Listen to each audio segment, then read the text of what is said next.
Selamat malam. Malam ini saya akan coba membacakan slide saya mengenai ARDS, tapi hanya sampai ke definisi.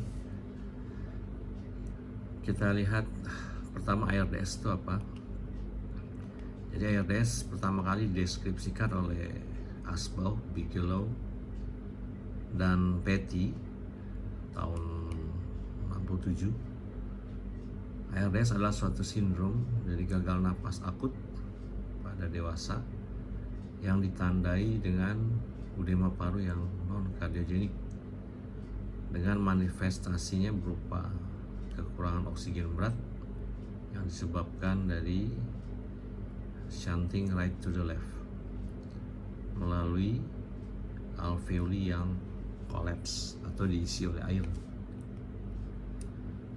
Di definisi Berlin yang 2011 dirubah lebih luas cakupannya, jadi suatu kerusakan paru akibat peradangan paru akibat suatu injury yang bersifat diffuse dan akut yang menyebabkan terjadinya peningkatan permeabilitas pembuluh darah paru sehingga meningkatkan lung weight atau udem paru berisi air dan hilangnya tisu paru yang aerasi, yang oksigen bisa masuk. Pada orang normal kita ketahui bahwa ini pembuluh darah paru, ini interstisial, ini alveolar. Setiap orang normal itu tetap ada fluid atau cairan yang keluar dari pembuluh darah masuk ke dalam interstisial. Tapi sistem limfatik kita bisa mengeluarkan cairan ini kembali ke sirkulasi. Jadi keeping the alveoli dry. Itu normal. Namun pada ARDS, jadi ARDS adalah suatu konsekuensi akibat kerusakan alveolar sehingga menghasilkan kerusakan alveolar yang diffuse, menyeluruh. Injurinya baik berupa trauma pada paru, ada infeksi viral atau bakterial, akan menyebabkan lepasnya tubuh mengeluarkan suatu zat proinflamatori yang disebut cytokine. Cytokine adalah suatu substans yang dimana disekresi oleh imun sistem yang membawa sinyal antar sel, bisa berkomunikasi. Jadi dia bisa ekstensif dari paru, bisa menyebar ke seluruh organ. Kalau kita lihat yang terjadi pada ARDS, sitokain yang tadi dikeluarkan akan menarik neutrofil dari pembuluh darah ke dalam paru dan dia menjadi activated, dan neutrofil ini sumber masalah. Dia akan melepas ROS, reaktif oksigen spesies, dan protease yang lebih merusak kapiler endotel dan alveolar endotel. Masuk ke sini, kalau kita kerusakan dari kapiler endotel dan alveolar epithelium akan menyebabkan protein dan plasma bisa keluar dari pembuluh darah masuk ke dalam alveolar lumen. Contohnya ya, kalau kita ini paru sehat, pembuluh darah ini alveoli yang sehat, ini yang injury, kita lihat jadi neutrofil itu dari pembuluh darah bisa ditarik, direkrut, dan bisa masuk ke dalam alveolar. Nah, disinilah dia akan melepas protease, akan menyebabkan endotelnya ada gap sehingga cairan bisa masuk ke dalam alveolar. Itu disebut protein rich edema fluid. Sampai ke bronkus pun bisa udem. Selanjutnya, oncotic gradient dari yang terjadi karena kebocoran kapiler lebih senang meresorpsi cairan, and fluid pours into interstitium, jadi mengalahkan sistem limfatik drainasenya. Jadi terlalu banyak yang masuk ke interstisial sementara kemampuan limfatiknya hanya terbatas. Kalau kita lihat di sini, akhirnya fluid ini yang bintik-bintik hitam, coklat akan pindah ke interstisial. Jadi banjir interstisialnya. Nah, jika ini berlanjut terus, you can see ini jadi penuh dengan air alveolar lumen dan interstisial, sementara di sini kosong. Jadi pemecahan dari epithelial barrier alveolar akan menyebabkan air space atau alveoli itu akan diisi oleh darah, bisa protein, edema fluid, dan debris dari degenerative cell. Sebagai tambahan, fungsional surfaktan juga loss, jadi kemampuan untuk elastisitas berkurang sehingga alveolarnya akan kolaps. Jadi pada akhirnya kelebihan cairan dalam alveolar ini akan mengganggu pertukaran gas, compliance-nya menurun atau jadi stiff, dan juga peningkatan pulmonary artery pressure. Kalau kita lihat di sini, akhirnya terisi air semua nih alveoli, sehingga proses oksigenasi terganggu, terjadilah hipoksemia berat. Nah, stadium dari ARDS kita lihat, ini sebenarnya ARDS is multisystem syndrome. Dia bukan disease. Ada 3 stadium fase dari ARDS, yaitu pertama eksudatif, kemudian proliferatif, dan fibrotik. Kalau kita lihat, stadium pertama terjadi 0 sampai 6 hari. Ini saat masih akutnya ya, terjadi pengumpulan cairan yang berlebih dalam paru karena eksudasi atau leaking fluid dan akut injury.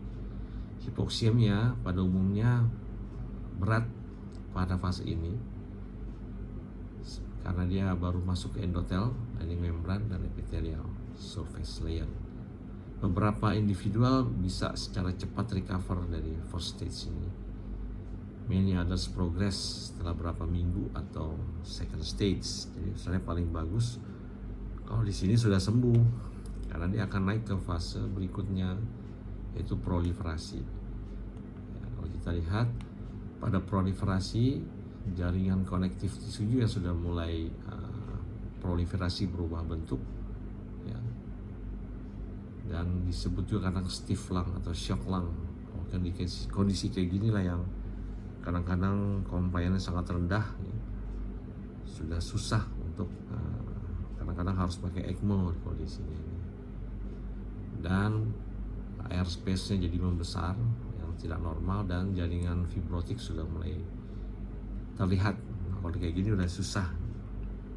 Biasanya udah refraktor dekat ventilator, terlambat. Dan fibrotic stage ini yang terakhir, sebenarnya di sini inflamasi sudah hilang. Kalau dia bertahan hidup ya, maksudnya pasien ini oksigenasi bisa improve atau bisa ekstubasi. Fungsi paru ini yang jadi masalah. Apakah dia bisa improve 6-12 bulan setelah onset, atau kadang-kadang dia menjadi fibrotik, jadi bisa terjadi lagi ARDS, jadi lebih cepat terjadi. Artinya sudah kaku ya, meninggalkan sequelae kalau terjadi penyembuhan di stadium ini. Nah, diagnosa dari ARDS kita tahu dulu dipakai oleh Asbauch, tapi dulu belum ada evidence base, hanya melaporkan 12 pasien ya. Ini yang bisa digambarkan. Nah, setelah 25 tahun Asbauch menyebutkan ini dalam satu papernya, dianjurkanlah untuk dibuat diagnosa kriteria. Pada tahun 1994 dibuat konsensus yang disebut American European Consensus Conference. Ini konferensinya. Jadi dikategorikan ARDS itu ada ALI, ada ARDS. ALI itu yang ringan.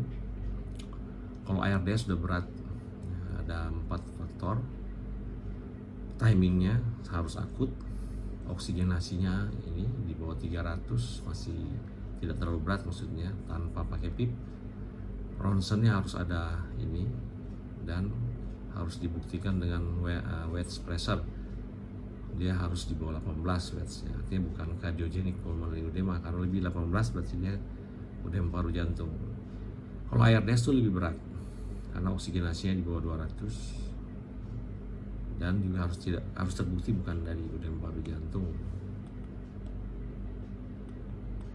Nah, sebenarnya dengan kriteria ini sangat membantu banyak dokter akhirnya bisa membuat data tentang ARDS, dikategorikan ya. Hanya tentu setiap ada evidence pasti ada perubahan, setiap tahun update ya. Jadi akhirnya direview lagi kategori ini dan menjadi definisi baru ARDS, yaitu disebut the Berlin definition yang dibuat tahun 2012. Perubahannya hanya di sini, jadi ALI itu tidak ada lagi. Jadi sekarang hanya ARDS, akut lung injury sudah tidak ada lagi. Yang di sini ya dirubah, kalau tadinya tanpa PIP harus pakai PIP, dan ini dibuat singkat. Nanti kita akan lihat yang baru. Jadi ada beberapa variabel yang dimasukkan, ini ada 5 ya. Timing, hipoksemianya, gradasinya, asal muasal edema apa paru atau jantung, kelainan radiologis, dan tambahan gangguan fisiologis seperti halnya kalau ini tidak dimasukkan karena terlalu tidak bedside, susah menentukan P-plateau, dead space, lung water, atau CT scan, EIT, dan objektif atau cardiac fluid assessment. Nah, konseptual model ARDS adalah, jadi katakan dalam Berlin definition, ARDS salah satu kerusakan paru difus yang akut yang berhubungan dengan risk factor yang sudah dikenal ya. Ditandai dengan peradangan yang menyebabkan peningkatan permeabilitas pembuluh darah paru, hilangnya aerated di lung tissue. Hallmarknya adalah clinical syndrome, yaitu hipoksemia berat dan adanya gambaran radiologi yang opacity. Jadi harus pakai ronsen paru, atau bisa kalau mau lebih lama punya ya CT scan. Ketiga, ARDS berhubungan dengan risk factor yang dikenali ya, gangguan fisiologik ini ya, terjadinya shunt tentu, kemudian dead space atau CO2 meningkat, dan compliance atau kaku. Hallmark morfologinya adalah udem paru, peradangan hyaline membran, dan alveolar hemorrhage. Risk faktornya yang dikatakan adalah yang langsung itu pneumonia, baik itu karena virus atau bakteri, itu bisa langsung menyebabkan ARDS. Atau ini Mendelssohn syndrome, aspirasi dari gastric content, misalnya pasien teraspirasi, atau luka bakar inhalasi ya, terhirup udara panas langsung bisa jadi ARDS. Atau kontusio paru, tabrakan ya, kena toraks, dada, dan akan terjadi kontusio paru. Atau tenggelam. Yang indirect yang paling banyak sebenarnya, ini sedikit, itu sepsis yang datangnya dari bukan paru, major trauma, massive transfusion, luka bakar, ini semua bisa jadi ARDS. Pancreatitis, non cardiogenic shock, drug overdose, dan fluid overload. Nah, ini staging dan severity-nya jadi lebih mudah sekarang. Nggak ada lagi istilah acute lung injury atau ALI, yang ada ARDS dibagi atas kategori mild, moderate, dan severe. Ini mortalitasnya tergantung ini. Semakin berat mortalitasnya semakin tinggi. Yang indikator penilaian adalah timing, ya pasti 1 minggu onsetnya. Bukan kronik, ini akut. Hipoksemianya juga harus memakai PIP atau CPAP atau menilai rasio PO2 F fraksi ya. Semakin rendah nilainya, fraksi PO2 nya semakin berat ya. Jadi kita harus ambil AGD untuk mendapatkan nilai PO2 dan dibagi fraksi yang diberikan berapa, dan harus terpasang PIP lebih dari 5. Kalau ini PIP nya lebih dari 10, atau CPAP pada non invasif. Origin edemanya harus ditentukan, bukan lung ödem karena jantung. Gangguan abnormalitas radiologi sama, tidak ada perubahan.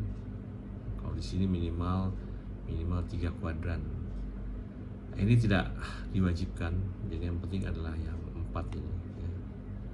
Demikian sekilas mengenai ARDS. Nanti kita akan lanjutkan mengenai terapinya. Terima kasih.